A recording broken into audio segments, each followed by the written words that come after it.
State Bank? Okay. But Swapnil, we will, yeah.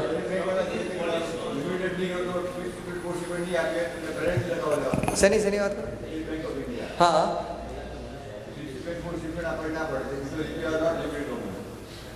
હા ના એના માટે કાકા વાત ચાલે છે. જે પહેલાં પાર્ટનરશિપ ફોર્મ હતી ને ઇન્સિસ્ટ કર્યું કે પ્રાઇવેટ લિમિટેડ કરો, એ ફોલો નથી કરવાના. અને ઇવન આપણી સ્ટેટ બેંક ઓફ ઇન્ડિયાની ડાયમંડ પોલિસી જે હતી ને એ 2012ની બનેલી, એ હવે નવી અમેન્ડમેન્ટ આવે જેમાંથી આ કાઢી કાઢવાના છે.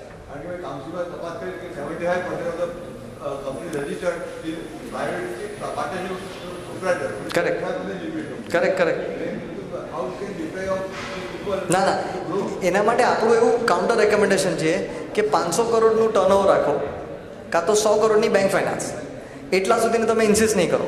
અચ્છા એ લોકો પાછા પ્રાઇવેટ લિમિટેડ કરતા હોય, કોઈ 100 કરોડ ટર્નઓવરવાળી પ્રાઇવેટ લિમિટેડ કરે તો તમે એને બેનિફિટ આપો, કોલાટ્રલ ઓછું કરો કે સમ પર્સન્ટેજ, પણ ના નહીં પાડે એ લોકો તમને.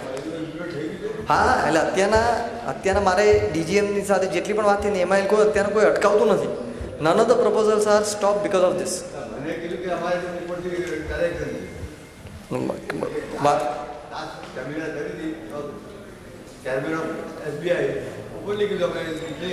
ના નથી, અત્યારે આપે છે, આજની તારીખમાં આપે છે 100%. Actually, policy stock, how can we consider it as natural hedge against PC, policy stock? Sorry? Since our stock is both rough and polished. Yes. So policy stock cannot be natural hedge against our outstanding PC. Because if tomorrow I am unable to sell my polished stock, then how can bank consider it as a natural hedge against my outstanding pre-shipment? See, natural hedge is in the form of foreign currency. Question is whether you are able to sell or unable to sell. But for you, it is always going to be a dollar asset. So you will always say, even if tomorrow you have to have a distress sale, you will consider an exchange rate prevailing on that day and convert and say this is my value. No, but if I am unable to sell and pay the bank loans in dollar from that stock, then how it will cover the bank's risk? That is a credit risk, not a foreign exchange risk. What you are saying is a credit risk, which bank is more worried than a foreign exchange risk. If you are not able to sell and pay to the banker, bank will come back to you with all your collaterals and make so that is a different risk. Actually, few of the banks are asking if you have got a negative hedge as such. Right. It is not unhedged, it's you have taken more position than what you require to be. Right. Bank is asking for some provisioning for that also. Is it acceptable? Because RBI regulation speaks about UFC. Whereas if you have got more hedge, then also they are asking you that you need to be, you will be penalized for that also. Is it? I think more hedge is not taken as a penalized thing. Under hedge is what they are conscious of. And taking a representation for that also. So let's share, because see where the entire thing comes up. Just to give a background of why this guideline. Each and every corporate has gone in very aggressively in borrowing ECB in foreign currency over last many years, and this has remained unhedged. So today, roughly as a country, we have about $200 billion as an ECB, and not more than 15 to 20% are hedged. These are all ECB for longer tenure, 5 years, 7 years, 3 years. So what we are talking about is a working capital foreign currency. That is really not an issue. Issue really is that I have borrowed for 5 years and I am not hedging. That is a total speculation. Because I have borrowed at 3%, I don't want to pay hedge cost of 8%, I am unhedged. That is a systemic risk which could be a potential problem for the economy. RBI has come up with this guideline. So that is the intent of the guideline. Yeah, so there are operational issues which is what we need to deal with. I would like to speak on that. This entire issue, this is related to the capital adequacy of the banks, I think. Yes. Because they have to provide capital on every risk. Absolutely. Interest rate risk is also there, forex risk is also there. Absolutely. So when they provide capital, there is a cost to capital. Yes, and they recover that. Recover from us. That is the reason one representation is also going to RBI that you have adopted a stand because of something, but the impact is here. So need to come up with some guidelines. Individual banks, they can't take a decision on this. This Correct. has to be taken by RBI. Correct. There is a kind of rumor that bank RBI has given letter of exemption to few of the people, few of the industry players. Is it actually correct? For UFS? For UFC. No. There are no. People have approached to RBI directly and they got the. There is no notification. People have given this kind of letter or something to the banks.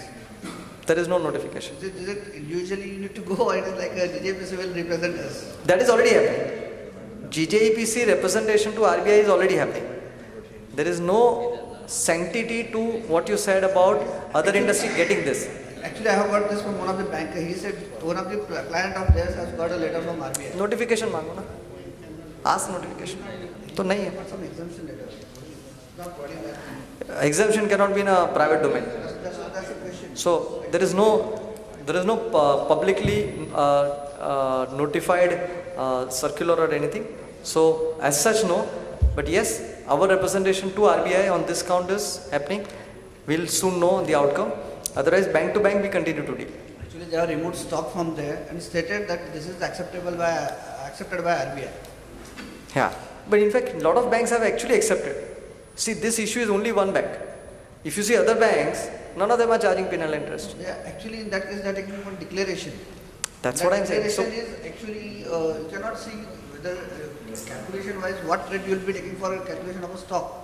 As on the 31st March, will that be the rate you will be taking for calculation that you are fully hedged, to show that you are fully hedged? How exactly you will be able to present yourself? And how exactly, being a finance person, you give a representation that your stock is enough to hedge your position? yeah.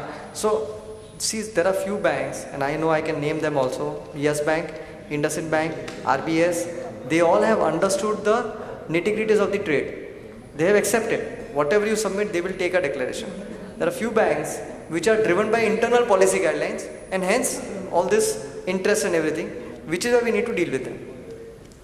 That declaration, many times that's what I'm saying. For calculation, whether we are fully hedged, which rate should we be taking into account? Rate का जरूरत नहीं है ना. As long as you are under hedge, आपका stock 100 है और PCFC 30 है, तो किधर?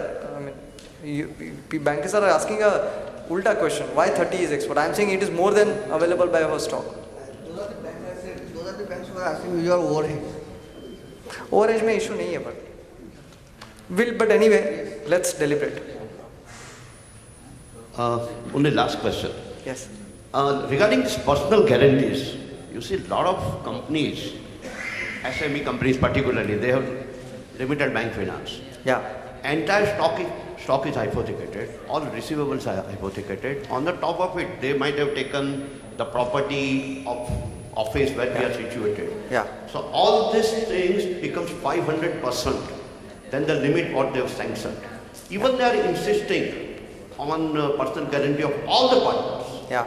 Is there any way out? In the current scenario, looks difficult to waive off this element because banks are rather more concerned about the industry.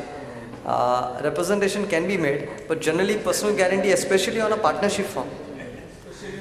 No. My submission is that whatever they have sanctioned me, my total hypothecation is more than 200%, 100%, 500%. Yeah. Now, why should they insist on personal guarantees then? See, as far as stock and receivables are You are declaring your stock according to you. Bank doesn't come. No, I have also given a property where I am working, which is also more than 100% Yeah. of the limit sanction. Yeah. Even they are insisting When the personal collateral, guarantees of all the partners. see, when the collaterals are especially on proprietary and partnership firms, banks insist because ultimately they are lending it to you as an individual on the, especially on the diamond front. So they want to bind you.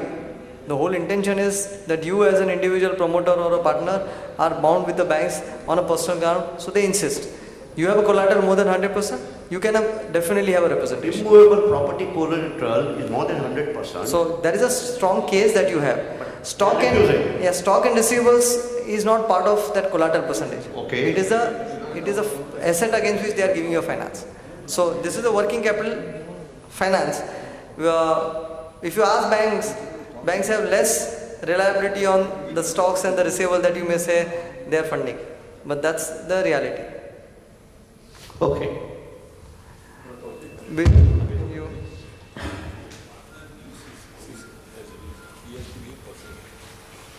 That is a technical lesson. Yes. That you are talking about, and there is certain thing I've heard about non-deliverable forward. Yeah. So what's the difference between those two? Non-deliverable forward is something that takes place in the offshore country versus MCX that takes place over here, but the system is almost the same. Right. So what's the advantage between either of them? See, you as an Indian resident cannot access the offshore market. So non-deliverable forwards are the market which is outside India. And it is mainly for the foreign investors or hedge funds who have an exposure in India, for them to hedge their dollar rupee exposure in that market. It is very liquid market, very active market. However, being in India, you can access that. So non-deliverable forward is specially for the foreign players. So I can't create a contract with a bank which has a presence in the foreign market and hedge. You have an overseas entity, they can. Okay. But you as an individual being in India can't. Okay. But MCX and NSE is what you can access.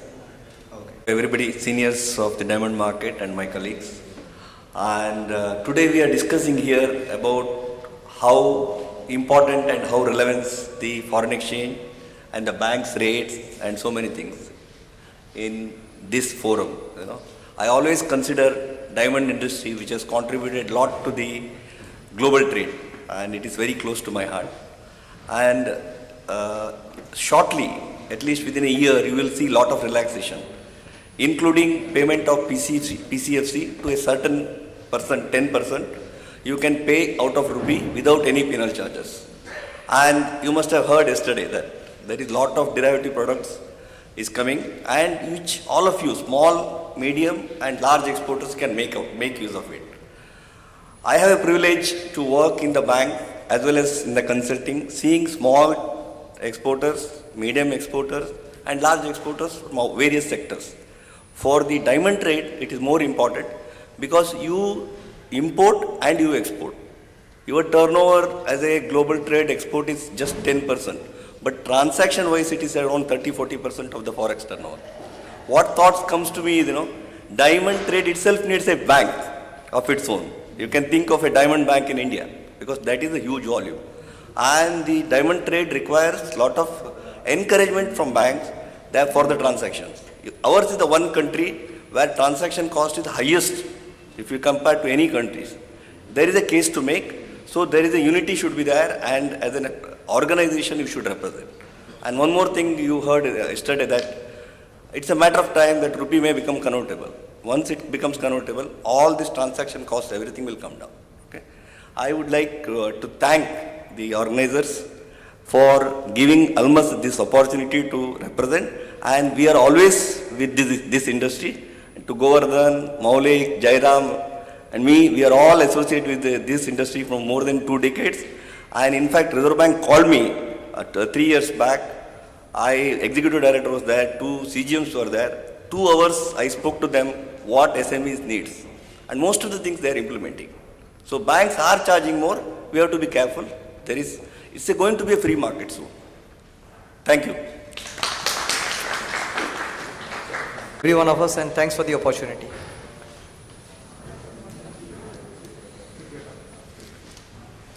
President DIL, Mr. Arvind Parikh, for organizing this event. He had been working on this event for last 3 months, and let me tell you, he has defied his age, and he is working like a young person and always trying to learn, trying to improve upon what he has. I would also like to thank Arun Kaka for coming and giving us some informative information. And Arun Kaka, a clever person is a person who is clever. Also, a clever person who can assemble clever people. A person like him was working with you. I can see that you are assembling clever people also. So it's not only that you are clever, but you are assembling clever people. And that's the reason the success of your company. I can understand it.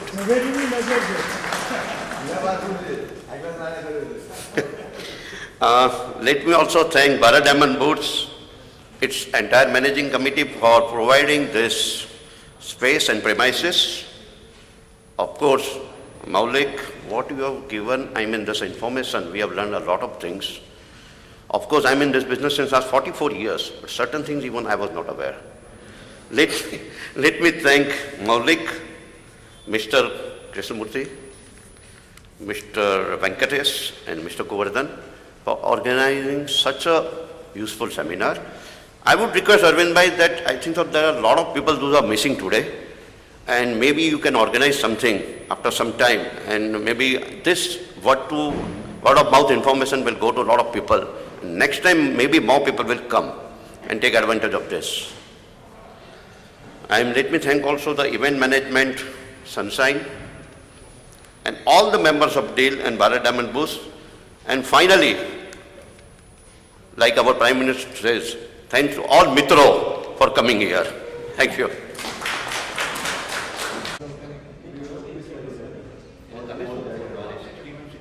Before we come, if this is